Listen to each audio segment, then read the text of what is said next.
আসসালামু আলাইকুম ওয়া রাহমাতুল্লাহ। আমরা সবাই সময়ের মূল্য রচনা মনে হয় স্কুল কলেজে পড়েছি। সময়ের ১ ফোর, অসময়ের ১০ ফোর মানে কি?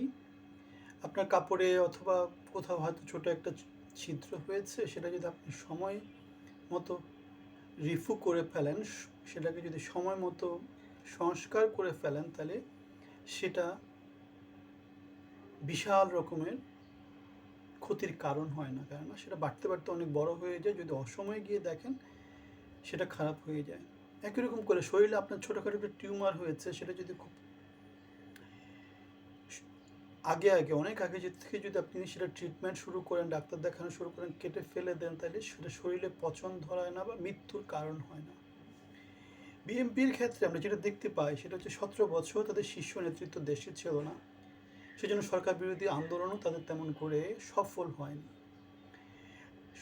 হাসিনা সরকার পালিয়ে যাওয়ার পরে যে ১৭ মাস সময় পেয়েছে, তারেক রহমান ১৭ মাসে বাংলাদেশে অনেক আগে আসতে পারতো হয়তোবা।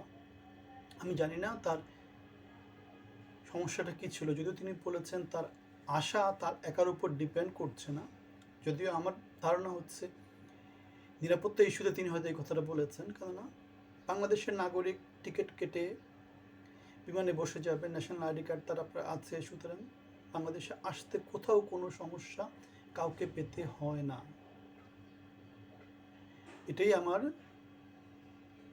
প্ল্যান, এটাই আমার ধারণা আর কি। অথবা বাংলাদেশের ইউনূস সরকার কোথাও কখনো মনে হয় তাকে কোনো কারণে না করেছে, সেটাও আমার মনে হয় না। সুতরাং তারেক রহমান আসতে দেরি করেছে ১৭ মাস ধরে। নির্বাচনী প্রচারণা খুব বেশি করে নির্বাচনী কাজে তারা এগিয়ে যেতে পেরেছেন, সেটা যদি না ১২ তারিখে তারা জিতে যায়। এখন জামাত যে এত শক্তি দেখাচ্ছে, তার কারণ কি? তার কারণ হচ্ছে তারা ২৪ আন্দোলনে তারা দেশে নেতৃত্ব দিয়েছে, তারা জয় পেয়েছে। তারা ডে ওয়ান থেকে নির্বাচনে বা সরকারে থাকার জন্য প্ল্যান শুরু করেছে। তারা প্ল্যানটা একটু করে এক্সিকিউট করা শুরু করেছে। তার ১ বছর আগে তাদের মনোনয়ন দিয়েছে। তারা দাঁড়িপাল্লা দিয়ে গণসংযোগ ১ বছর আগে থেকে শুরু করেছে। তাদের একক ক্যান্ডিডেট ৩০০ আসনে মনোনয়ন করেছে। কোথাও কোনো নেতৃত্বের মধ্যে ডিভিশন নাই। শীর্ষ থেকে যাই বলা হয় সেটাই তারা করেছে। অন্যদিকে বিএনপির ক্ষেত্রে যেটা হয়েছে, ৩০০ আসনে ৩,০০০ জন হয়তোবা নমিনেশনের কথা বলেছে। একক কর্তৃত্ব কোথাও প্রতিষ্ঠা হয়নি, আলটিমেটলি ডিভাইড হয়ে গেছে। এখন সর্বশেষ যেই মনোনয়নের স্ট্যাটিস্টিক্স, সেটাতে দেখা যাচ্ছে যে বিএনপির ৮০ জন বিদ্রোহী প্রার্থী আছে নানা আসনে। তাহলে এই ৮০টা আসনে বিএনপির ভোট ভাগাভাগি হয়ে যাবে। আর জামাত যেহেতু ৩০০ আসনে তাদের ঐক্য ধরে রেখেছে, কোথাও কোনো বিদ্রোহী প্রার্থী নাই।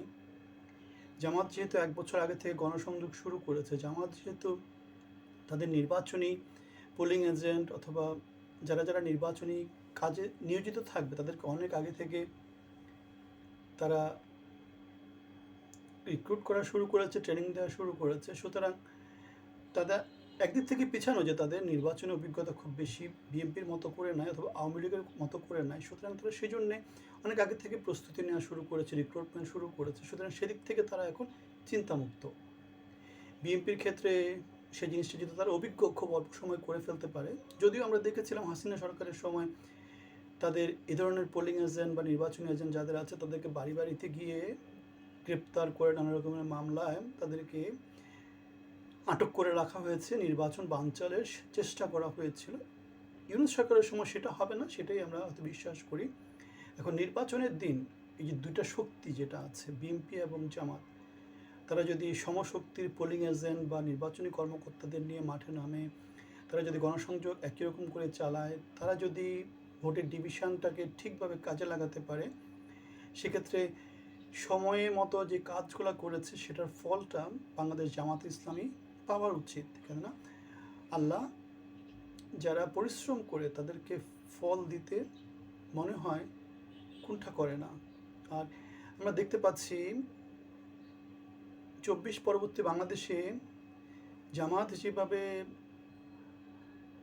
নানাভাবে অলৌকিক উপায়ে নানা রকম করে সাপোর্ট পাচ্ছে, যেটাকে আমরা ম্যাটিকুলাস প্ল্যান বলছি, ঐশ্বরিক ক্ষমতায় অনেক সাহায্য পাচ্ছে, এবং সেই সাহায্য আমাদেরকে যেটা বলে সেটা হচ্ছে বিএনপি সময়ের 1 ফোর, অসময়ের 10 ফোর, সেটা একটা ফলাফল তারা পাবে, এবং যেই ফলটা তাদের পক্ষে যাবে না। তারা হাওয়া ভবন কেন্দ্রিক যেই প্রোটোকলের যে বহর নহর বসিয়ে দিয়েছে 10-15 স্তরের, রাকিবের মতো একজন সাংগঠনিক প্রধানকে ফ্লোরে বসাচ্ছে, ঘেউ ঘেউ করে মঞ্চ থেকে তাড়িয়ে দিচ্ছে।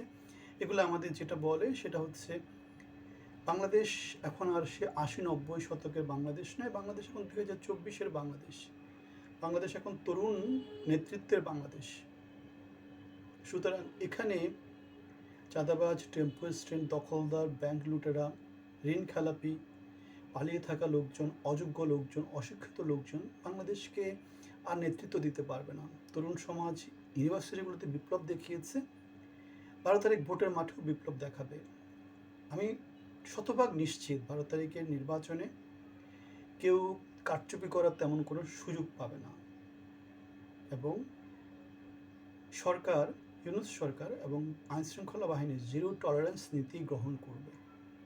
তারা এমনিতেই নির্বাচনকে বিতর্কিত করেছে আওয়ামী লীগ না থাকাতে, কিন্তু ভোটে পক্ষপাতিত্ব করে বা ভোট গণনায় পক্ষপাতিত্ব করে তারা সেই জিনিসটাকে চূড়ান্ত পর্যায়ে নিয়ে যাবে না বলেই আমাদের বিশ্বাস।